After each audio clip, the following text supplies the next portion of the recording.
I'll risk a strike and say DuckTales Wii U. Oh, it's woohoo, woohoo, woohoo. All right, welcome to the Boxscore Geek Show. You tell us how the DuckTales theme actually goes. There's some contention here, and it might come up more. Welcome to the Boxscore Geek Show. We're going to be talking about Andrew Luck, time travel, Caris LeVert, and of course, the major event, Dwight Howard to the Lakers. Dre's wish was granted. And of course, for such a big event, we had to have a big guest star. We need to count this at some point, but Chris Ye, whatever. I mean, obviously, the most guest star on the Boxscore Geek Show there is. Say hey, Chris. Hey, it is great to be moved up from guest star to recurring. Next up will be series regular.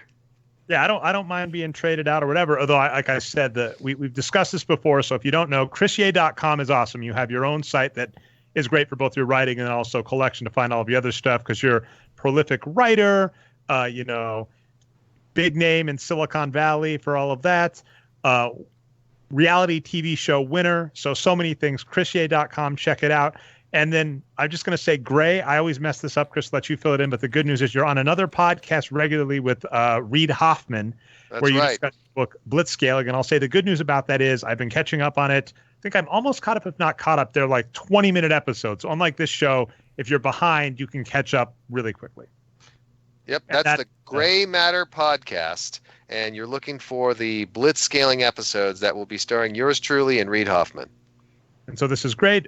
We mention it on the show all the time, but if you're a brand new listener, Blitzscaling is the book that Chris Ye co-wrote with Reid Hoffman. It's about how to basically start up businesses quickly. It uses a Silicon Valley slant, of course, but then can apply to other things. And we bring it up all the time in the NBA because the key ingredient between both of them is in winner-take-all areas, being willing to be risky or being willing to take aggressive action trumps these small ticky-tack moves. It strikes home for me, Chris, because I was briefly, maybe a Bucks fan, and then right after winning 60 games, I'm watching the Bucks slowly chip away, trade away decent players, let go. I think I'd say Malcolm Brogdon's probably their third. We'd probably say second. But second best. We'd say second, but by conventional wisdom, probably third best player out the door over money. I found this out as well. This is really interesting. They have a G League team, the Oshkosh Herd, but they've been having money troubles there. And for the record, the money trouble it's over is over $5 million. It's a $19 million stadium that they're under on by $5 million. Not the Bucks legitimately, but that's also the funny thing. The Bucks, instead of just buying a G League team, investing in it, and using it, it's falling apart in front of them because it's, basically farmed out to some contractor. We're all used to this, right? Where you hire some contractor who comes in with a low bid and then you discover, lo and behold, they have a low bid for a reason. So that's my Bucks, and that's the funny thing. From a blitzscaling perspective, the Bucks should have pushed all in for this next season. Winner take all, strike while the iron's hot, and yet they might lose to the Lakers, who actually did do exactly what we're talking about. Who agrees with you there, Dre, actually, is Brook Lopez of the Bucks. He was really disappointed with the recent move they made of signing Robin Lopez. He complained about that in the media. Yeah, those two are great back and forth together. And I forget, Robin Lopez is I can't remember if it was Robin or Brook, but one of them is a fan of Hari Kondabolu, one of my favorite stand-up comedians. Those two are hilarious. We mention this all the time. It gets rough. They're players that we love off the court. We think are fantastic people or appear to be fantastic people from what we can glean. And on the court, we're like, yeah, I don't know if I want to pay you. Robin's been good at various times. I don't think he's been that good recently, but he's been good before. Yeah, I get a little nervous. I mean, it's easy. Brian already made this joke once about Robin and Brook about guessing their ages, but both of them have the same problem for me, which is they're starting to get up there in age and worry me a little based on recent performance. All right, well, let's use an excuse because, as we've mentioned many times with you, Chris, you are actually a pop culture aficionado, but because of your other skills, your knowledge of the Lakers, your knowledge of, business, investing, all that, it tends to fall to the back burner, and we don't let it. But I'm actually going to put it at the headline because on last week's show, Brian and I talked one of my favorite subjects, time travel, and then, of course, that devolved on Twitter today. I have to explain some of last week's show and then a comment I made on Twitter. So I'm going to bring up Back to the Future Part 2 and then Darkwing Duck. And so the theory, Brian, we were comparing Back to the Future to explain the time machine litmus test for basketball teams, saying a team from the future would destroy a team from the past. The example he gave is in the present in Back to the Future, Marty McFly is a loser. That is established at the very intro of the movie. But he goes back in time. No one knows how to skateboard, so he's the most prolific skateboarder, obviously, in the past. His music is amazing, and that's what I wanted to get into, Brian, which is there is a theory that Cracked.com has brought up, which is in the Back to the Future universe, when Marty McFly goes back in time and invents skateboarding, essentially, he basically ruins the future. There's a reason in Back to the Future they don't have iPhones and all the amazing technology we do, but they have amazing skateboards. By going back in time, Marty McFly changed the timeline in the Back to the Future universe where all of the brilliant inventors in Silicon Valley, the Steve Jobses, the HPs that would have been investing in microprocessors and computing, all shifted their focus to skateboards, which is why there are these amazing fancy skateboards, hoverboards in our timeline in the future, but not iPhones. So that's the year. Well, I think it's a fair trade. I think most people would trade the internet for hoverboards. Maybe so. In 2019, yes, absolutely. And then what I got in trouble with you on Twitter for saying, Brian, is I said he also ruined music. And the theory here being, in the Back to the Future universe, Marty McFly goes back in time and steals Chuck Berry's music and does a cover of it, but he is an inferior musician to Chuck Berry. So as a result, in the Back to the Future universe, the music is worse because they don't start building off of good rock and roll. They start building off of Marty McFly's mediocre rock and roll. And as people who've listened to this show for a couple of weeks now know, I'm a huge fan of time travel and time travel culture and all that, and books and stuff. And so the other storyline that did this perfectly, there's a Darkwing Duck episode where I forget her name, Goslin, I believe. A time machine transports her into the future, and what they do correctly is they say, hey, if she got transported in the future, this timeline doesn't have her. And as a result, Darkwing Duck has gone mad because he lost his daughter, and he's turned into like an evil dictator because he's upset that he lost his daughter. And that's another funny, when we were talking, this is what we were bringing up last week, Brian, when we were saying time-traveling Michael Jordan. We were saying the problem with a time-traveling Michael Jordan is because Michael Jordan influenced basketball, if you remove Michael Jordan from the timeline, what happens to the modern-day timeline comparing it to Michael Jordan? So I think I've got all the time travel talk, at least for the interim, I want out of my system. I'll let both of you comment if you would like. Well, I would like to just bring up one other great time travel example, which is the time travel that takes place in South Park when Eric Cartman freezes himself because he can't stand waiting for the Nintendo Wii to come out and ends up traveling into the future and makes prank calls using a time phone to the past that actually changes the timeline. Oh yeah, and that's what's always it's not going to come up much on this show, but we were talking Avengers Endgame, which I was just laughing that I hadn't caught up on before last week's show with how much we talk time travel. And just anytime you talk time travel, everything you do is in theory going to impact the future. Good writing takes advantage of this. The best part in that South Park episode is that Eric Cartman's in the future. He's with his robot K9, and his robot K9 is telling him, "Don't mess around with time travel, bark, bark. You're going to mess up the timeline, bark, bark." Cartman does it anyways. He tries to call himself and convince himself not to freeze himself. He's unsuccessful because his past self refuses to believe who he is. And then the instant he hangs up the phone, there's a dissolve. The entire background changes, and Cartman says something along the lines of, C3 meow, nothing changed. That was useless. Oh, yeah, and then like meow, meow, or whatever. Exactly, because everything has changed in the background. I am glad that between all of us, and I think Brian's probably holding back, because I know you could probably chime in. That's a good episode. I like hearing about it. It is a great episode. Like a huge number of just random time travel references.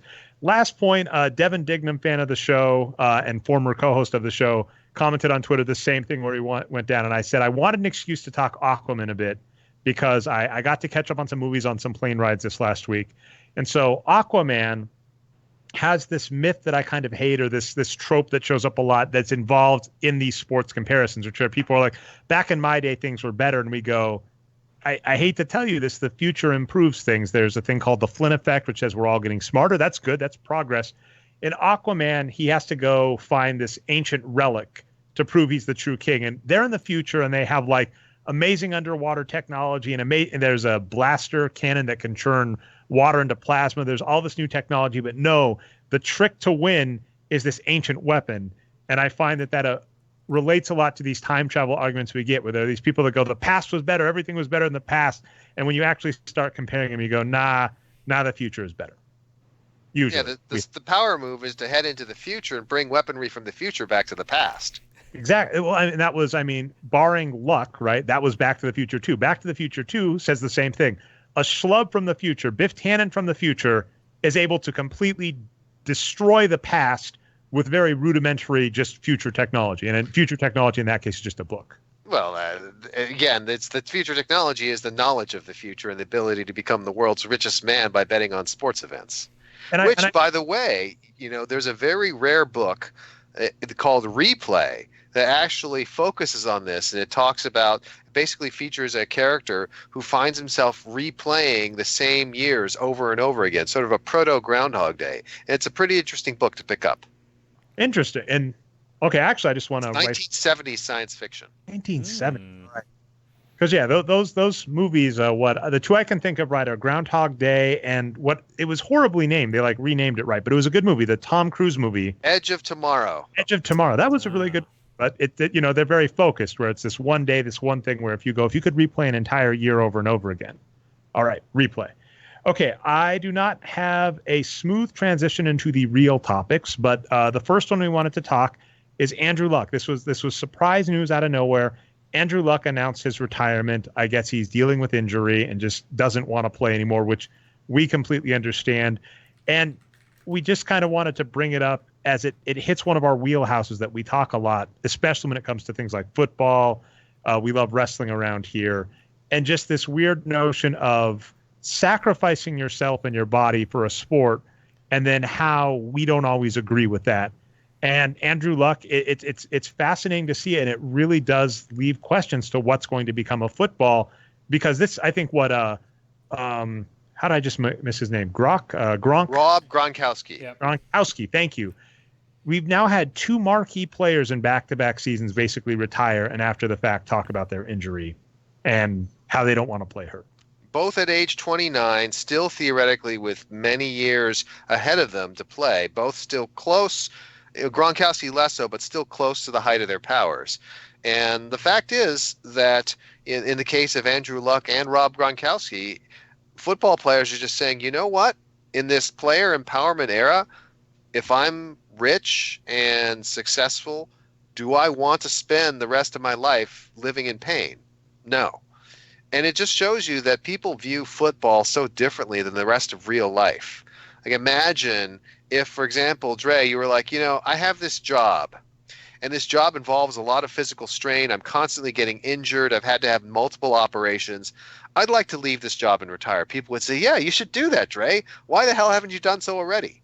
But in football, people say, oh my God, how cowardly. And the example I always use as something where you treat it differently in football than anything else, a number of years ago, the great Ronnie Lott, a phenomenal defensive player, played primarily for the San Francisco 49ers, multiple-time Super Bowl champion. I've had a chance to meet him a couple times because he's in the venture business now.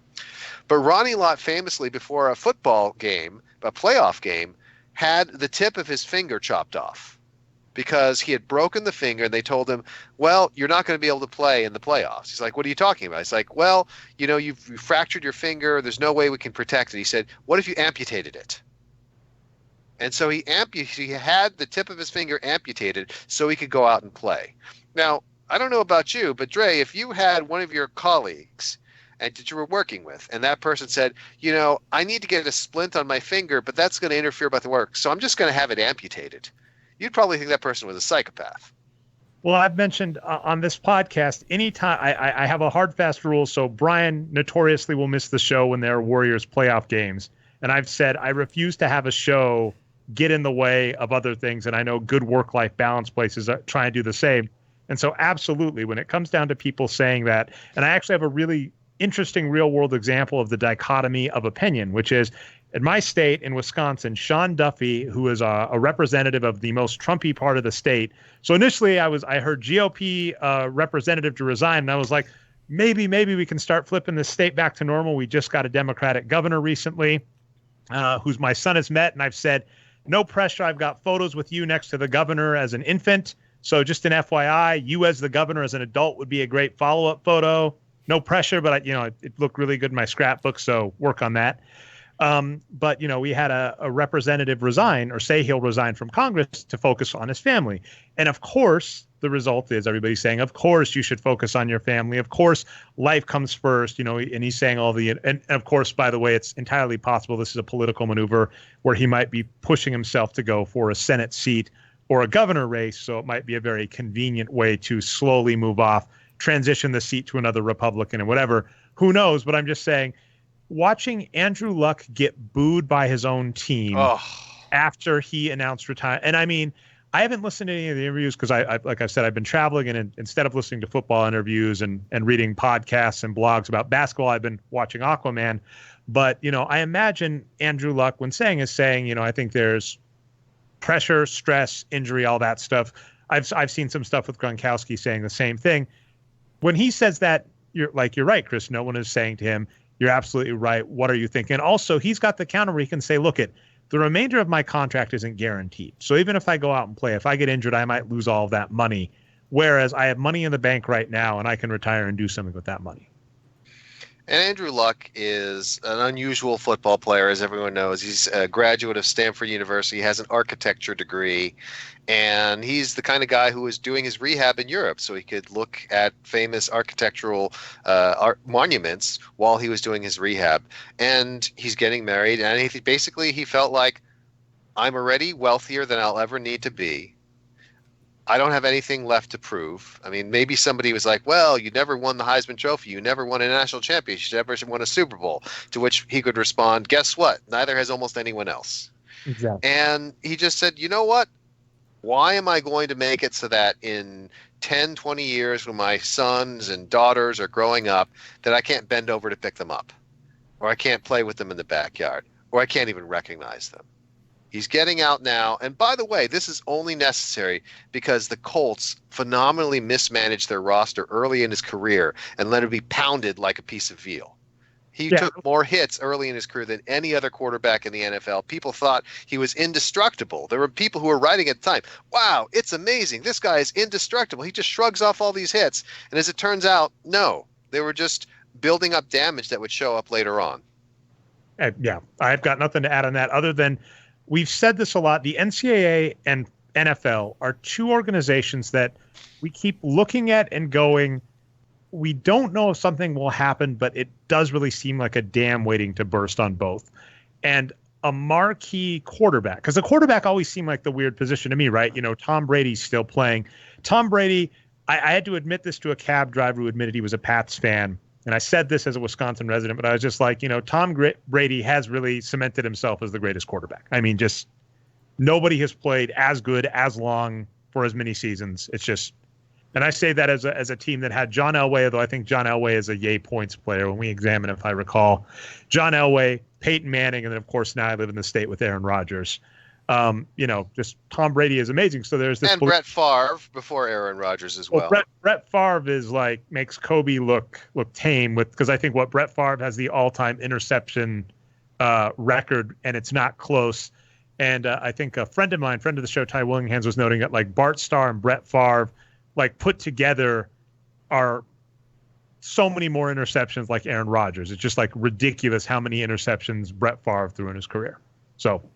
Is what it is. But yeah, that's true. Another great quarterback. But I just have to admit that Tom Brady is amazing. And you go, wow, quarterbacks can last a really long time. But then I also recall same thing, Peyton Manning of the Denver Broncos. And of course, previously the Colts as well, was saying that, he just his finger, he can't feel the tips of his fingers, I believe is what he said. And that's right. He needs help untying his, boots, whatever they wear, cleats, whatever you call them, apologies. He needs help untying those. He was saying that in his last couple of seasons. So, is what it is. Yeah, anything to cap that on, Brian? No, I'm good on that stuff. We can move on. We get to. I'm going to use Caris LeVert, and then the transition I'm planning is to compare Caris LeVert to Kyle Kuzma. So, Caris LeVert, kind of the only news. We're at the slim pickings of the offseason. If it wasn't for your wonderful Lakers, Chris, giving me a wish, I actually wished it on the show. I said, I don't care how it ends up. I just wanted Dwight Howard and the Lakers, and it happened. So we're going to have to talk that. But Caris LeVert's the other big piece of news, who is this kind of below average small forward that Brooklyn is paying. By my metric, the way I kind of usually view it, as I say, pretend under the normal salary caps. This is somewhere between 100 and 120 million, the modern NBA salary cap. Pretend you wanted to get a 50-win team spending the normal salary. And Misty doesn't like Caris LeVert either, I could tell. I agree. And I was going to say Caris LeVert, by that number, would probably have to hit somewhere between 6 and 8 wins. And Dre's delayed here. Let's see if he comes back. We can wait for him. No, let's keep talking and I'll look up Caris LeVert while we're speaking, and then we can make his point for him. Yeah, well, I'll make my point now, and I think this is the same one Dre was probably going to make because we were chatting about this. Yeah, I mean, so I was a fan his rookie year. Like, he looked pretty good. Like, anytime you can be, equal to or above an average NBA player as a rookie, that's pretty good based on the age curve, right? You're like, oh, that's a nice young player. Let's see what happens. But he's kind of been hurt the last few years, and especially last year. And I know that he's a darling, I think, of kind of like NBA fans and media, but our numbers just don't like him as much. So I don't think they needed to pay him that much money, really. But it's not a disastrous contract either. That's what I think about it. Well, it all depends, right? So I think it's a $52 million contract for 3 years. Yeah, it starts out at about 16.2 and ends at 18.7. So $52 million for 3 years. We would expect that $52 million to buy you about at a rate of $2.5 million per win. We would expect, therefore, to buy about 21 wins. Right. So we need Caris LeVert to average 7 wins a season in order to achieve that. Now, let's see how he's done in his career. His rookie season, very promising, above average, 3.6. His sophomore season, not nearly as good, but he played more minutes, 3.6. This past season, he got injured, 1.8. So what do you think that says about his chances of averaging 7 wins over the next 3 years? They're not good, and the way you put it is so perfect, right? Because what you did is you this is how you should always look at a contract, is you say, here's how much I'm paying, and here's what I need to get. And how realistic is it that I'm going to get that, right? Not very realistic at all. There's players that are up and down, maybe he's been there before, but he's only been to half of 7 wins. That's tough. Young players do improve a lot, so there's a chance. It's like if he was 30 and had those kind of numbers, it'd be a lot worse probably.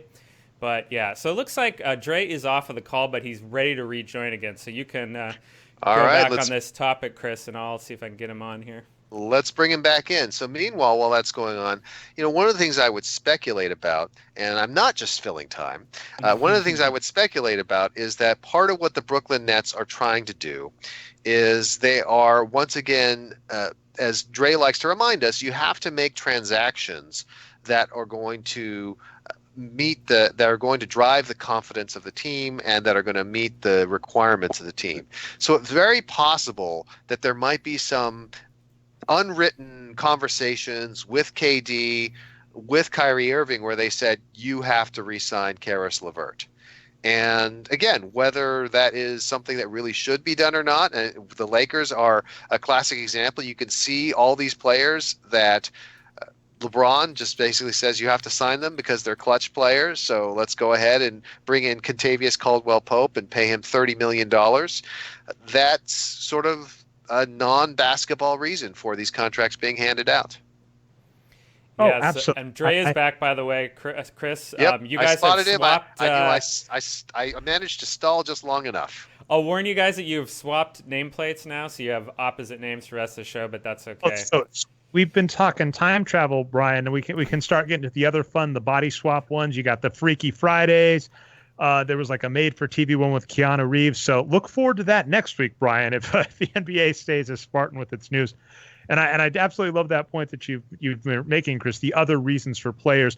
You're the one who brought up the most infamous one that we've discussed on the show, the Nick Young to the Golden State Warriors. And you saying Nick Young's this party guy, I'm pretty sure we are also talking I brought up the theory, but I said I've seen before, this idea that, you have kind of the person in the office that kind of winds up being the person everybody makes fun of. On Parks and Rec, you have like Gary Gergich, whatever his name ends up being by the final show.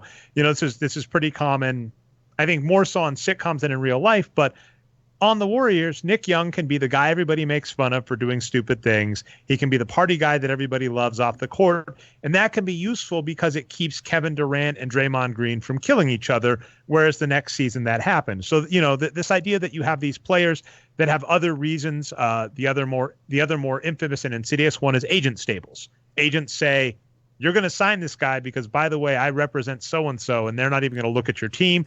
And then you brought this to our attention as well, Chris. You are the you should run a gossip column for the NBA. The other one brought up before is, the Lakers signing Giannis's brother, and that struck home with me because I went, oh yeah, the Bucks did the same thing. Basically, teams trying to sign Giannis's siblings to try and get him on the team is a thing. Well, you see that happening in the NCAA all the time. Some famous recruit goes to some school and, oh, by the way, somehow his dad is also hired as an assistant coach at the school. They're not paying the players, but there is clearly a quid pro quo. By the way, Dre, I have to break some bad news to you, which is this. Every group of friends has someone within that group that they spend their time making fun of. And if you can't name the person in that group, then it's you. Yeah, might be the case. So I'll have to think about that. But yeah.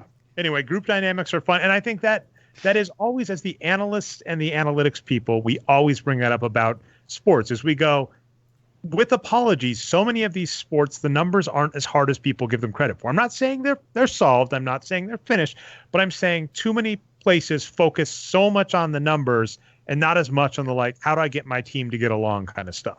And I think there is fascinatingness to teams that figure out how to break that part. And for any of us who've ever played basketball, you know that it is a lot harder to play on a team if you think one guy is a raging asshole.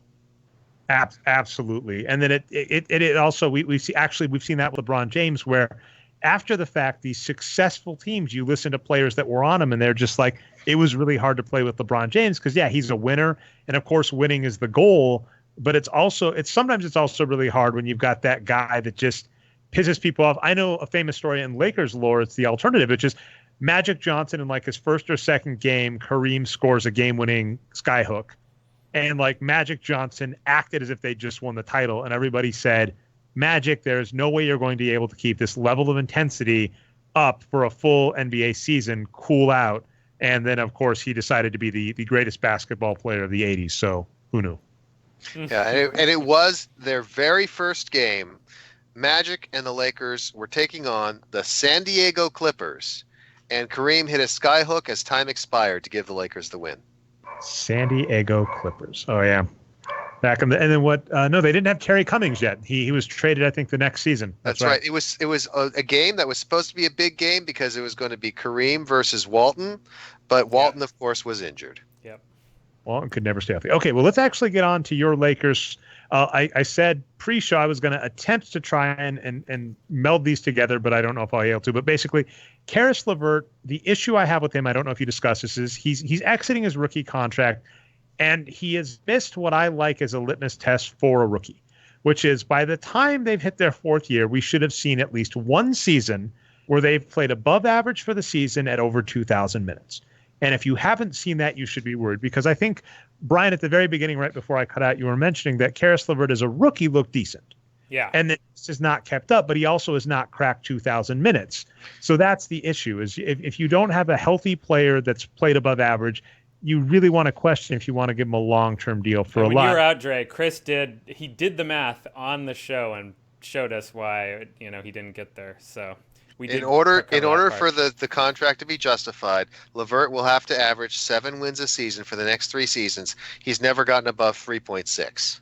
So, I mean, it can happen. Obviously, one of the fun parts of this show, we've done this a lot, and I've just gotten used to, is you make bold predictions, and then you just accept that you're going to whiff on some of them. And then Zach Randolph, I give this one for free to people, because anytime someone brings up a stat or a trend, a very common thing for people to do is point at, well, the experts are wrong here. We were talking about this week, Chris, where a common thing people will do is you say, the experts say this is bad for you. And they go, well, the experts were wrong about this. And you go, oh, congrats. You have one data point. What's the trend? And so I'm giving you the one data point for NBA basketball, which is Zach Randolph. Zach Randolph is a player that was signed to an albatross contract by the Memphis Grizzlies, had never been a productive player, had off-the-court issues, and turned into be a staple of that team that got them to playoff after playoff, including a couple upsets, I believe one against the San Antonio Spurs. That's your outlier. That can happen. I'm not betting on it on LeVert. Now, the player I want to compare him to, who's probably the only weak link now, Chris, on the Lakers, I would say, in a starting role, because there are some players lower on the bench that we think aren't productive, players like Avery Bradley or Jared Dudley. That being said, we don't necessarily worry about them in the playoff rotation, whereas Kyle Kuzma is a player that's probably going to get many, many minutes and might be unproductive. But the good news is the Lakers maybe have shored up their big weakness because they lost DeMarcus Cousins. He's probably done. As we all know, we always get him confused. ACL and Achilles. He's actually in his career now had both injuries, but he just went out with one of them. ACL. So he's going to be out for the season and is likely done. And the Lakers like, what are we going to do? And everybody was joking about them picking up Dwight Howard. And of course they picked up Dwight Howard. Well, again, very sad news for DeMarcus Cousins. I think I read somewhere that somebody did a study. They have never found an example of a professional basketball player who both tore the Achilles and tore the ACL on the same leg. So DeMarcus Cousins is really in unprecedented territory. Let's all hope that he recovers and is able to resume his career. And of course, the great tragedy is for him having to go through this endless rehab process, which, as we saw, caused Andrew Luck to retire. So again, hopefully Cousins' head is in the right place and he'll be able to rehab and return to the game that he loves. But if he does not, then certainly he'll have good reason for doing so. So the key thing is, as you said, the Lakers needed to bring in a big. The reason they need to do that is because Anthony Davis does not want to play center. He said he didn't want to play center, and the Lakers have said, Anthony Davis, if you don't want to play center, we're not going to make you play center. And so they have JaVale McGee, who is an excellent center, but due to his health issues, mainly asthma, he can't actually play heavy minutes. He has to play short shifts. He's never really averaged much more than 20, 25 minutes a game. So they need to come up with 20 minutes a game of center play. It would probably be handy if they had someone like Ivica Zubac, Brian's boy, but Ivica Zubac was re-signed for something like $8 million a year. So they wouldn't have been able to afford him anyways, given the contracts. Can I ask you a mean question, Chris? Yes. Given your propensity to like the Lakers and the fact that, only for a short time they do play in the same stadium, have the Clippers lured you at all in this last decade of good play with Chris Paul? And now, arguably with picking up Paul George and Kyrie, any chance of you being a Clippers fan some of the games next season? Well, I've always been both a Lakers fan and a Clippers fan. And I can remember even the dark days of the Clippers where they had players like Benoit Benjamin and Quinton Daly.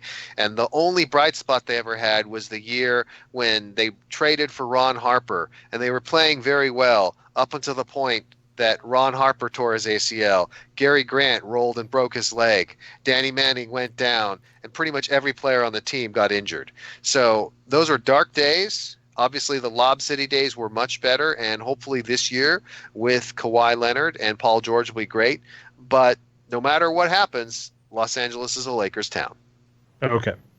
So anyway, I derailed you there because they don't have Zubac who went to the Clippers for nothing, but that and hopefully he plays well for the Clippers, because if he's not going to play well for the Lakers, I'd love to see him play well for the Clippers, and that way he seems like a great guy. He gets to stay in Los Angeles. Doesn't even have to move. But so the Lakers now have Dwight Howard. So let's see if I can get the rotation. They've got Rajon Rondo, Danny Green, LeBron James, Anthony Davis, of course, JaVale McGee and Dwight Howard. And then I'm trying to think, obviously, Kyle Kuzma still. Some of the weaker players we've discussed, Avery Bradley, Jared Dudley, who knows. Quinn Cook as a backup point guard has looked decent. Not bad. Not below average, but not bad. Well, so as watching him last year as a Warriors fan, I'll say Quinn Cook is not a point guard at all.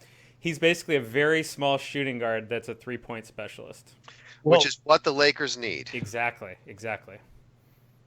Yep, I was going to agree wholeheartedly. Yeah, on a team with both LeBron James and Anthony Davis, who are just both so versatile, you don't necessarily need a traditional point guard. Same thing is true of my Nuggets now. Nikola Jokic is the most versatile passing big since Wilt Chamberlain. And an incredible player who I hope will win an MVP before his career is over. Probably for the Lakers, because the Lakers always get the best available center in the league on the team. That is actually, let's look at the pedigree. I mean, admittedly, it was a bit of all of that chemistry stuff we were talking is what happened in the end, right? Because Dwight Howard came, he wasn't 100% for the first season. He played very well. They made the playoffs. End of the season came. Dwight was like, what is your plan with Kobe? And they were like, well, and they shrugged their shoulders. And he's like, peace, I'm out. I'm going to go play with James Harden. Obviously the right call at the time. But you've had Wilt Chamberlain, Kareem Abdul-Jabbar, Shaquille O'Neal, Pau Gasol, way under-repped in NBA history, but one of the greats. Dwight Howard, Anthony Davis. I mean, even if Anthony Davis doesn't want to call himself a 5, whatever, no team can touch that level of centers. And don't forget, all-time Hall of Famer George Mikan. Nobody remembers because it was so long ago, but the first great NBA player. And then, even though it was only briefly, he was quite good during that time period, Andrew Bynum. Yeah. Andrew was part of the resurgence, and I mean, I'm trying to remember all of the moving pieces. It was baffling when he was traded to Philadelphia, because that's what got the Denver Nuggets, Andre Iguodala. I heard Kobe ran him off the team. Is that true, Chris? Or it was a while ago. The Lakers had a lot of concerns about Bynum, about his maturity and ability to focus on basketball. And so when they saw the opportunity to trade him for Dwight Howard, they jumped on it. As it turns out, Bynum never played another full season again, was never even close to average again, and so they traded him at exactly the right time. But yeah, I was going to agree. They were 100% right there. And again, that trade worked out decently well for the Lakers. You know, they got one more playoff run out of it, and very well for my Nuggets. So I was happy with it, and the only loser was Orlando. By the way, this is one of those things where it's the broken windows theory of policing. One of the things that Bynum did, for example, was he had a giant contract, so he just parked in the handicap spots and just paid the tickets. Oh, God. It's things like that where you're like, technically you can do it, but it really says something about you. And it makes it hard for the team. And I mean, I've heard there's a fun book. Have you read this one book? I think it's called The No Asshole Rule. Yes, the author of that, Bob Sutton, is a good friend of mine. I love that book. And I was going to say that it's funny. One of the things that book brings up, I'm not 100% sure how right it is. I'd be curious your opinion. But he actually says people flip things wrong, where he says in the book, you really want praise to be private. And this actually struck home with me at the time because I was in grad school. I was working on a group project. A friend of mine did some great work who was on the team. She did some great work right before he gave a presentation. I was chosen to be the speaker of the presentation. I was giving the presentation. We get to the part that she found out, and I think I'm doing the right thing. While I'm giving a presentation, I say that this was the great work done by my teammate. I won't name her on the show, obviously, but this was great work done by my teammate. Amazing find, keep going on. And the end of the class, she came up and she was like, you singled me out. And, she was actually embarrassed. She was just like, you singled me out. That's kind of whatever. And in the book, he actually says with praise, you want to be private. You want to go up to people and say, hey, that was really cool. That was really great work you did. I really appreciate it. And that means a lot. And then again, doesn't single them out or make them feel like they're showing up other people on the team or whatever. I think her concern was probably rightly so that, hey, it's making it look like the rest of us didn't do anything and she doesn't want other team members to feel bad. And then he said, when you see someone being a jerk, that's when you do what I did. Very loudly in front of class, say that person is being unacceptable. No. And that's contrary to how a lot of people do it. A lot of people say, someone does something wrong, I'll pull them off to the side, I'll whisper them, hey, you shouldn't park in the handicap spots. But yeah, but even so, that kind of thing does make leading much harder. Oh, I got there. So let's return to the Lakers and their dilemma. They needed to acquire a center to soak up some minutes. And very quickly, the three players that they brought in for workouts, God only knows why, but the three players they brought in were Dwight Howard, Joakim Noah, and Maurice Spates. Now, no one under 30. I was going to say the Noah one has definitely been interesting to me because that was the name I saw a lot of people liking. And I love Noah in his prime. We thought basically he was a very Tyson Chandler-esque player, Marcus Camby-esque player, a player that does all these great things, and the credit is stolen by players like Derrick Rose or Carmelo Anthony. But that being said, I don't think he's been healthy in seasons. I know didn't he have a steroid issue, right? He got fined some level of games for illegal substance, if I recall, or is that someone else? So I would say this. If you look at Joakim Noah and Dwight Howard, what do they have in common? First of all, they've been good in every season that they've played. Every single season. The lowest wins per 48 I can see in Dwight Howard's career was 175. Wow. That's the lowest. His career average is 257. And Joakim Noah, the lowest he's ever been in a season, any season, was last year at 177, and his career average is 247. So both of them have been consistently excellent throughout their careers.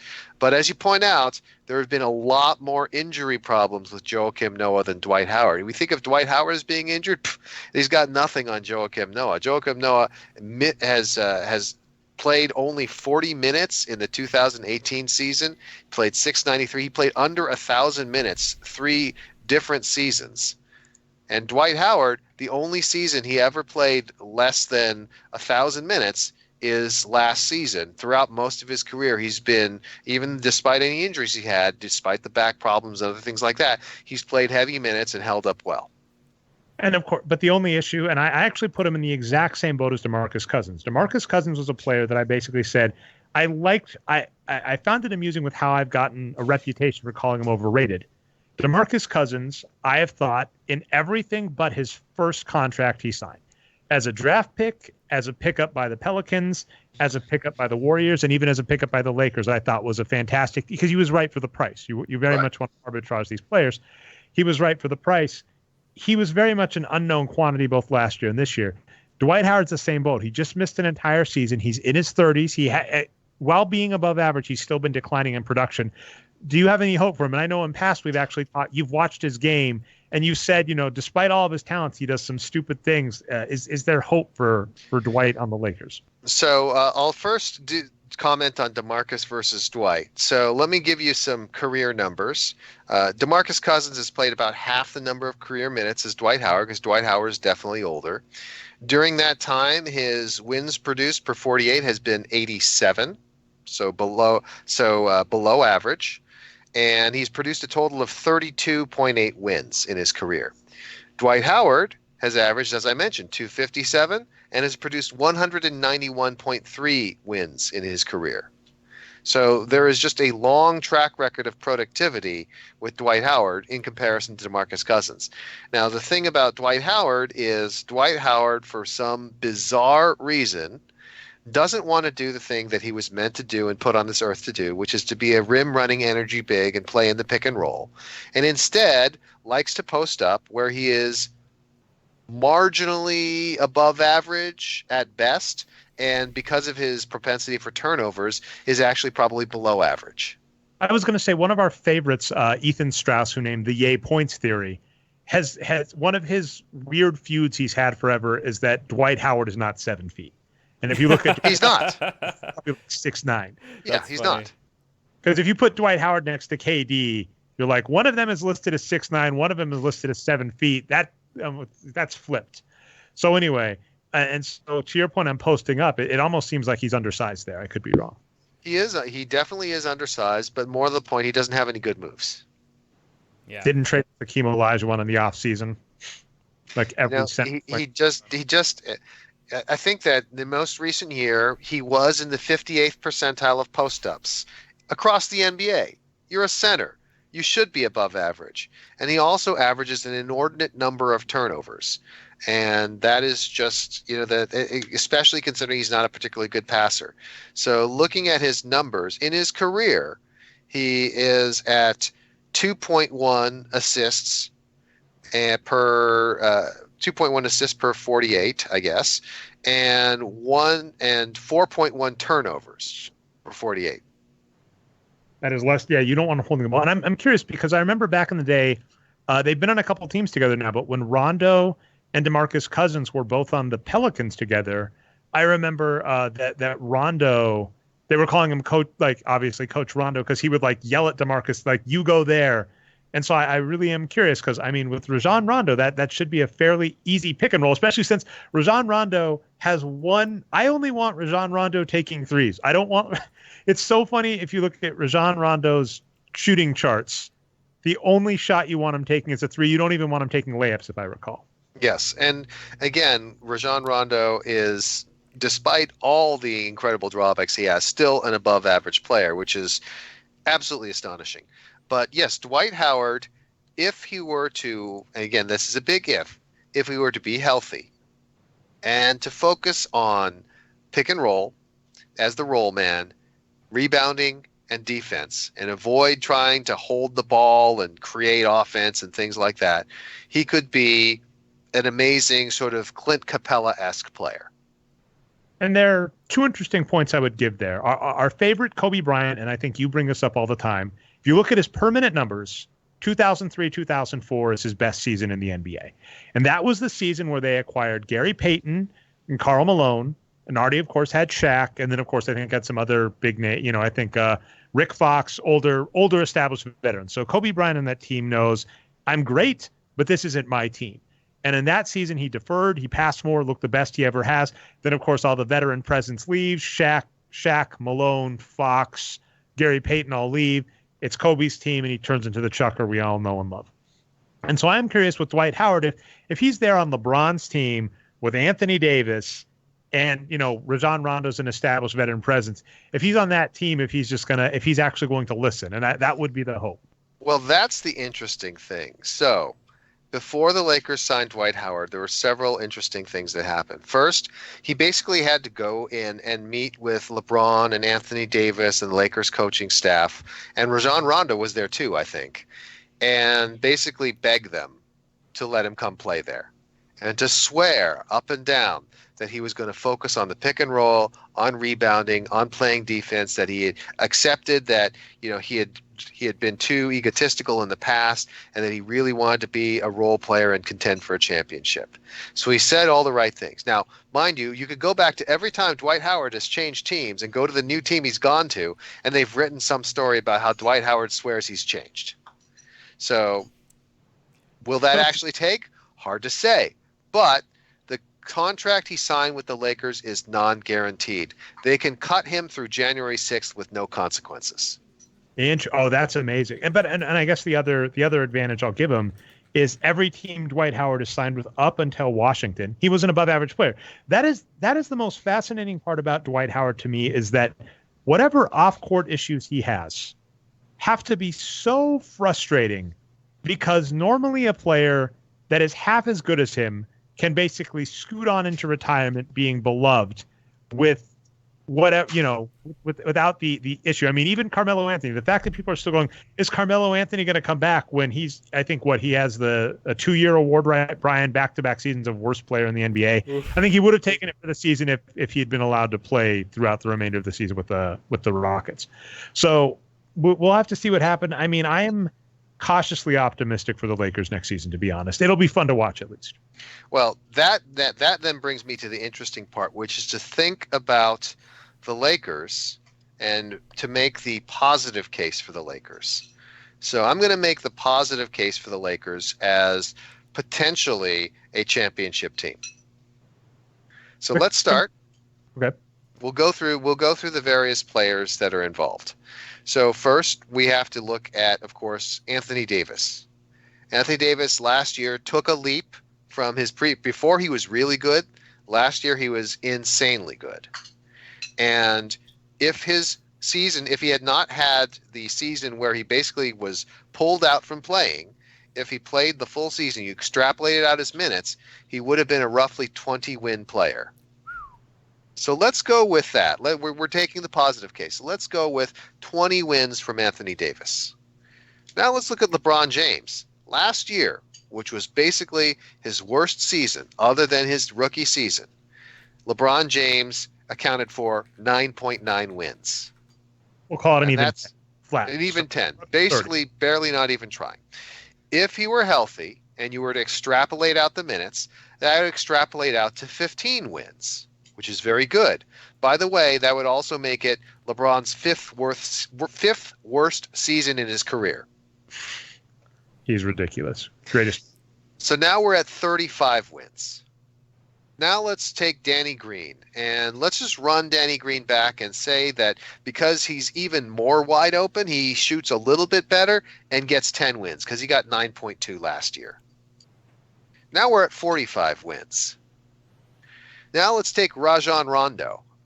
So Rajon Rondo accounted for 4.3 wins last year. And again, he was suspended and hurt for much of the year.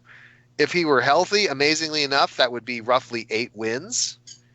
Unlikely, but let's just go ahead and go with that best case scenario for him. So now we're at 53 wins, and that's with the 4 starters so far. No bench, just the 4 starters.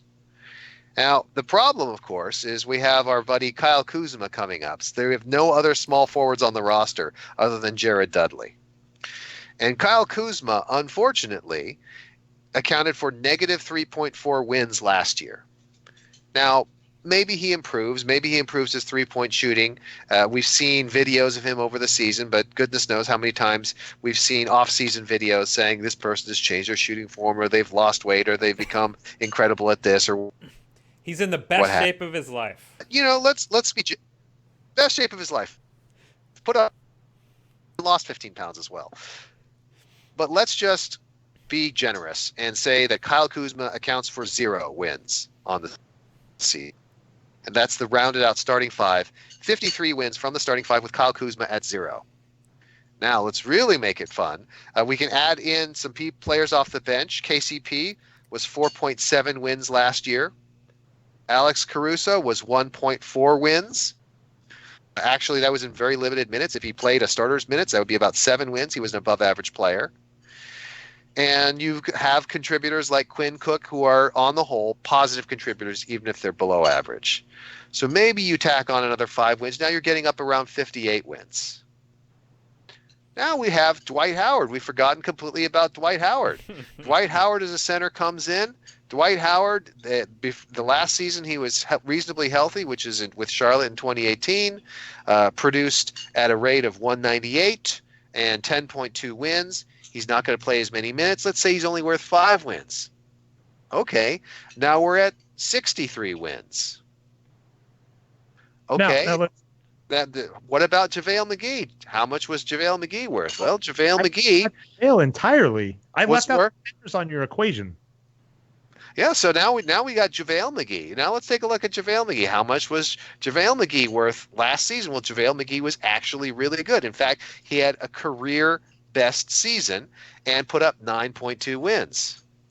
So all of a sudden, we're up at 73 wins. That seems kind of crazy because there's probably not enough minutes to go around. Now let's add in the last pied de resistance, which is the following.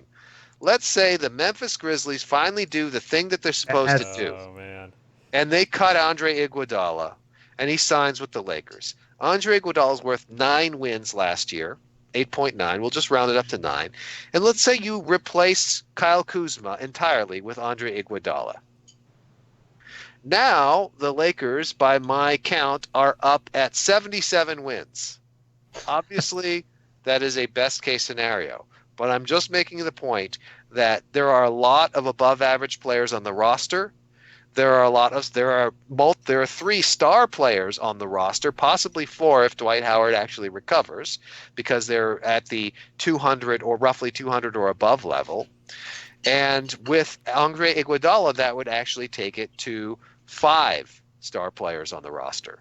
So this is a team that, if all goes well, could do much better than people think.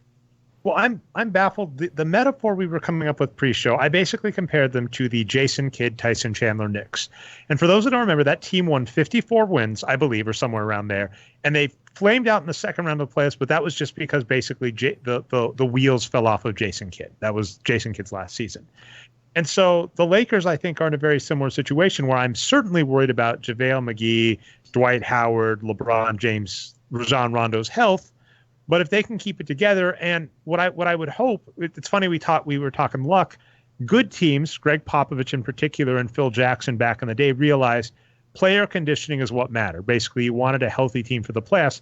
And so what's funny is you listed like 80 wins. Now, obviously, I'm going to say the easy out, so don't get super mad. Chris is saying, if all else, I'm saying obviously there's some diminishing returns, right? You got a lot of scorers, so there's only one ball. So LeBron James and Anthony Davis, there's going to be some give there, some diminishing returns, obviously some age curve, and most of the players on the Lakers are on the wrong side of the age curve. So probably some diminishing returns. But what I'll say is even if you get yourself down to a 50-win team, 50-win squad, what I would say is really important about the West is Golden State is done, right? They lost Kevin Durant.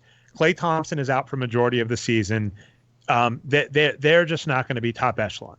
The Nuggets are fascinating. I'm very interested in the Nuggets, 54-win team. I'm going to give some mean news about the Nuggets that helps the Lakers and has actually been historically true about the Lakers, Chris. I actually made a joke about this preseason, which is the Denver Nuggets have a preseason advantage. Their altitude basically adds, every gambler knows this, about 4 regular season wins to their record. And come playoff time, they're a worse team, and that has been the case. When the Nuggets have looked their best, they have fallen to the Lakers in the playoffs. That is historically. So last season when the Lakers were out, I said, thank you, Chris. You've given the Nuggets my window to make the championship. They failed. And I said, next season, I fully expect the Lakers to kick them out. So even if the Nuggets have a better win-loss record in the regular season than the Lakers, I fully expect the Lakers to beat them should they come head-to-head. By the way, let's for a brief moment, just want to interject. Let's remember the 2012-2013 Knicks. So, from memory, can you tell me who their third best player was by wins produced? Ooh, that's a good question. I'm trying to think. Was it the guy that eventually wound up on Toronto? He got injured too. Oh, I'm thinking of the same guy, the shooting guard that went to Stanford. I can't remember his name though. So who do we got? So it was not Landry Fields. Landry Fields okay. Landry Fields was not there. Okay. The third best player on the Knicks that season, who produced 5.75 wins and had a wins produced per 48 of 218, making him a star level player from that perspective, was point guard Pablo Prigioni. Oh, yeah. This is how miserably bad that Knicks team actually, again, produced 56 wins, but that was on the back of the amazing Tyson Chandler and the still amazing Jason Kidd. After that, it was Pablo Prigioni, 5.75 wins, J.R. Smith, just barely below average at 5.46 wins. Steve Novak, 4.83. Raymond Felton, 4.6. And everyone else was less than 3 wins. Including Melo. Was it Melo on that squad? Or am I Yes, Melo was a below-average player and produced 1.46 wins, sandwiched between Amari Stoudemire and Ronnie Brewer. Dear God. Yeah, that is not a team. Obviously, this team is in much better shape. And so, sorry, to try and finish this off, Portland obviously lost Yusuf Nurkic, who we'd argue was their best player. They still have Damian Lillard, but, they re-signed McCollum. They let go of Enes Kanter and Nurkic, so that hurts them. Well, Houston, hold on. They replaced him with a good center. Oh, Hassan White. Yeah. Do you want to trust Whiteside in the playoffs? No, I'm just saying there's a possibility. We've been saying, we're not focused on the off the court and the reputation and so on and so forth. Hassan Whiteside is a star player. The fact that everyone seems to think that he is a complete knucklehead and can't be more happier than when he leaves their team is very Dwight-like, but he is a star player. Okay, so that is fair, but I'm saying they lost Nurkic and Kanter and replaced them with injury-prone Whiteside, so at best they stay in place. Then you've got Houston, who did upgrade Chris Paul with Westbrook, but then of course they re-signed Austin Rivers, and I still think they've got some weakness there. Utah lost Derek Favors. I think they got a good player, I seem to recall, but I guess my point Davis is now the backup. Ed Davis. So I mean that's kind of an in-place move, but I guess what I'm saying is I'm not worried about a 60-win team out west right now. The top is wide open, so if the Lakers can get a top 4 seed, I think they're in a fantastic spot for the playoffs. Yep. But one final thought on the Lakers big man situation. We are contractually obligated to discuss Kenneth Faried. This is the Boxscore Geeks podcast. So we're contractually obligated to discuss him. I think that we in our private discussions were saying that just sort of made so much sense. Could the Lakers sign Faried? And unfortunately, they haven't. They signed Dwight Howard. Kenneth Faried was better last season than Dwight Howard. Kenneth Faried is much younger than Dwight Howard.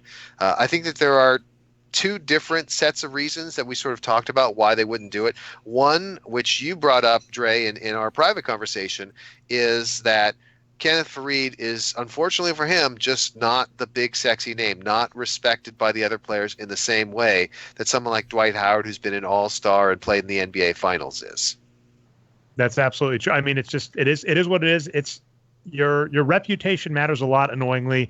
And Faried has, after he kind of got benched by the Nuggets, his reputation just dropped. Second, I'm guessing you're going to say is the undersized. Exactly. The bottom line is the reason the Lakers need a center is just so that Anthony Davis doesn't have to bang with Nikola Jokic, with Rudy Gobert, with Joel Embiid, with DeAndre Ayton, with those big guys. Because, as we know, Anthony Davis is somebody who was a point guard who just suddenly grew a lot. And even now, he's really he's a great center, but he is not as robustly built as, say, Nikola Jokic is. Oh God, you can tell him you said that. I'm not telling Anthony Davis that. That's on you. And so as a result, he explicitly wants someone to go and bang with the bigger players. And Dwight Howard, for all of his downsides, is still quite capable of standing up big players in the post, playing post defense, defending the rim, and doing all those different things.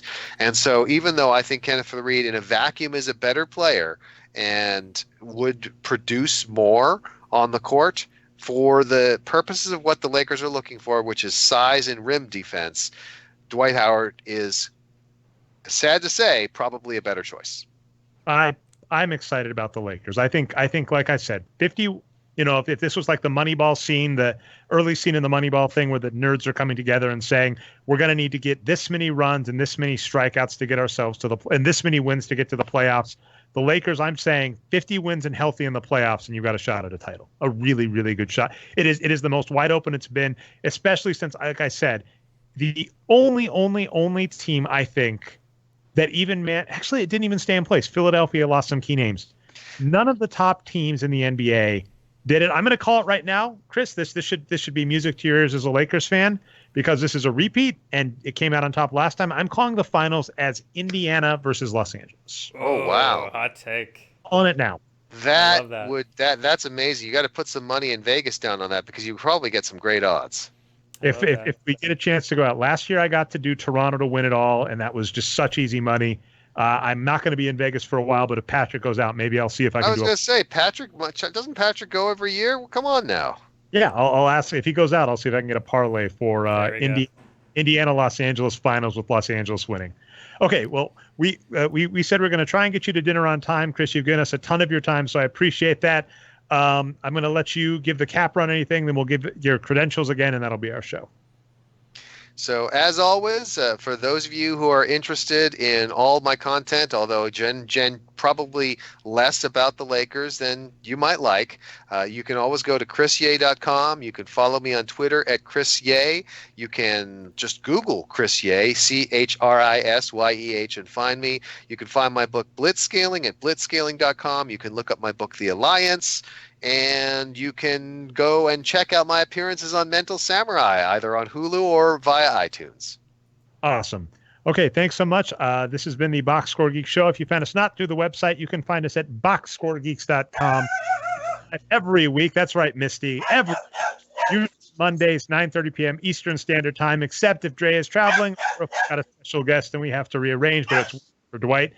You can find us on Twitter's Nerd Numbers, Brian Foster on Twitter. Ryan, that's been our show. Go Lakers.